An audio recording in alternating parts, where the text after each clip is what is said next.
everybody, I'm Bree the Plant Lady, and today I want to talk to you about succession planting. Specifically, this is a strategy to extend your harvest for a season, and it's really relevant at this time of year for cool season heading vegetables, things like broccoli, cauliflower, cabbage, kohlrabi, things that are going to grow, you're going to harvest once, and then they're basically finished. So I have all of these things growing right here. These were sown on February 6th, so just over a month ago. And as you can see, they are growing really well, and it's time to get them put into either the ground or larger containers where I won't have to water them as much. I'm also going to go ahead and give them a light dose of fertilizer using Dr. Earth's Organic. And really I wanted to have this conversation with everybody about succession planting because it's really the easiest way to make it so that you have a meaningful harvest for a really long period of time. So I use this example in 2020. I planted like 80 broccolis all at once. And they grew really well. I had a bumper crop, but then I had to deal with 80 heads of broccoli at one time because they were all ready to be harvested simultaneously. So the idea of succession planting basically is making it so that you have smaller amounts that are going to go in every couple of weeks, and then every couple of weeks you're going to have more to be able to harvest to enjoy, but not be overwhelmed by everything that you're growing. So it's not a complicated process, and for me it always starts with seed, but you could do this just as easily by buying starts at a garden center. Just don't buy them all at once. Space out your visits so that you can do this with at least 2, but ideally 3 weeks in between each crop. Now here we've got more cool season vegetables. This is cauliflower and broccoli that was sown just about a week ago. So they've just started to germinate. Obviously these aren't ready to be planted into the ground yet at this stage, but they're growing really well, and I would venture to say 3 weeks from now, these will be what I'm getting ready to plant. We're going to start right here outside of the greenhouse, just a few feet away from where these broccoli seeds germinated. And I have got a fabric bag full of soil. Yes, this soil has been grown in before, and no, you don't have to get rid of your old soil. That is completely unnecessary. Basically, what I like to do is just take my hand mattock and break it up. Make sure that there is no major root systems. I'm always growing annuals in these, so I don't really have to worry about there being, active old roots. And now, before I plant, I'm going to go ahead and give a couple of handfuls of this Dr. Earth kind of organic powder fertilizer. This is 463. So this is really great for heading vegetables because technically that head is the flower, and that higher number, NPK, is actually going to provide everything it really needs to produce a proper floret or head that you harvest. All right, so I'm just gonna mix that fertilizer into the top layer. Remember, that's where the roots are gonna be. And I like to plant things relatively tight. It's good to recognize that broccolis are gonna be at least 12, maybe 15 inches wide. So you don't want it to be too crowded, but I certainly don't want this pot to be underutilized. So I'm gonna go ahead and put, I think, probably 5 plants into this 1 7-gallon fabric bag. And I'm gonna be able to put just a couple more. I think I'll do 6 total. That'll clear out 2 of these cell packs. Obviously, I am recycling plastic. I think I bought violas in these in the fall. Nothing wrong with reusing them.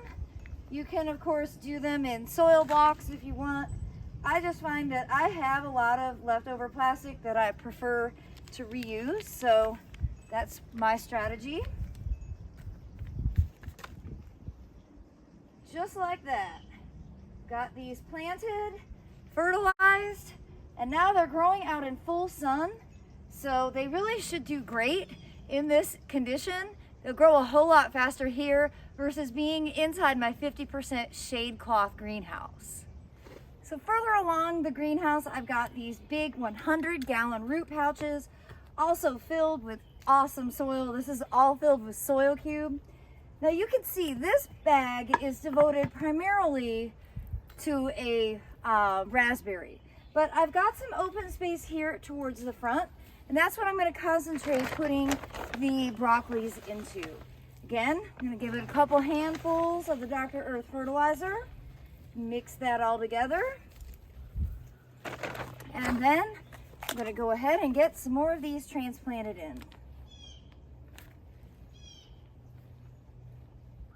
I've got a huge opportunity to be able to take advantage of this space, which in the summer is way too shady to grow vegetables, but for the spring, it gives me just enough light to be able to grow these cool season vegetables, and even if we get really hot, they'll actually stay cool enough to not necessarily bolt immediately.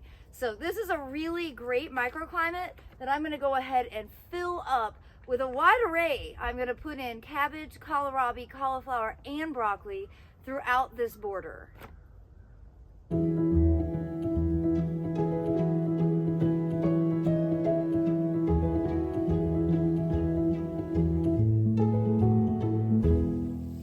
All right, once everything is planted, whether in a pot or in the ground, go ahead and give it a good drink of water.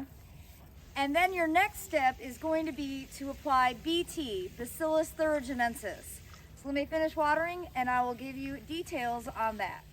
So we can't make a video about growing cool season heading vegetables like cabbage and broccoli and cauliflower and not address the reality of the cabbage worms that will come and devour your crops. So the easiest way to control those caterpillars is by applying BT, which is Bacillus thuringiensis. This is a bacterium that's actually rated organic. It's OMRI certified.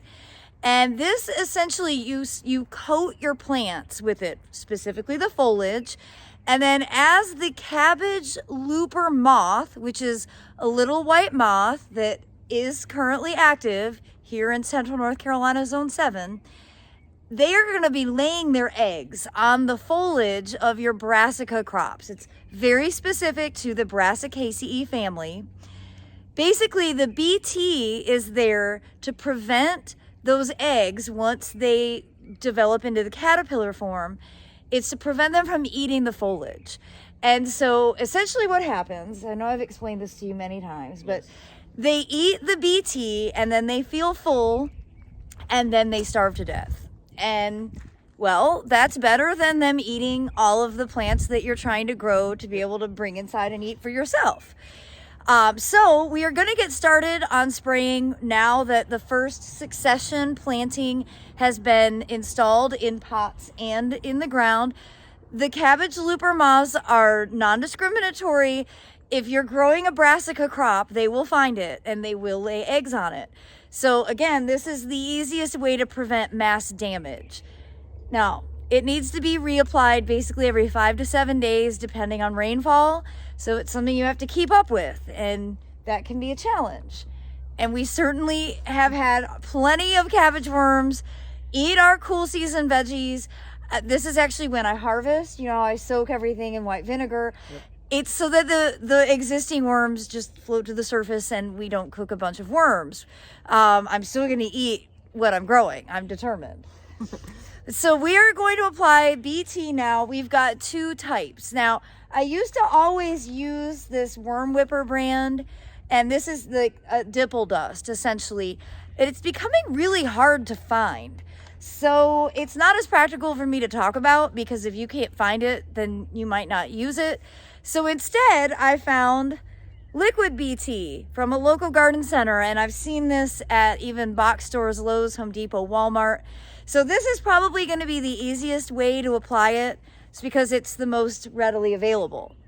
And the process for application is ridiculously simple. You give it a good shake and then you spray it on the plants in mass, coating both the top and bottom surface of the leaf.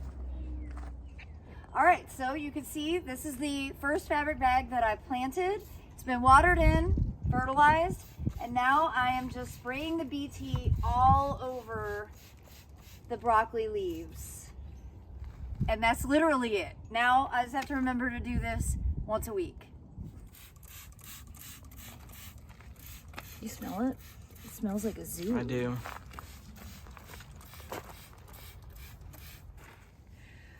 Okay, so the thing is, I've always used powder. Get prepared. This has a very distinct smell, much like a barnyard, and I was not expecting that. So, yes, it is very smelly, but effective. Well, everyone, I hope this video will be helpful to all of you, and I hope you'll be inspired to do some succession planting this spring. It really does make a world of difference for extending your harvest and also making those harvests easier to manage so you don't have as many things ripe at one time. So please be sure to give this video a like, share it with your friends, and subscribe to the Bree the Plant Lady YouTube channel for more practical gardening advice right here from my Zone 7 garden in Central North Carolina. Thanks so much for watching, everybody. Happy planting!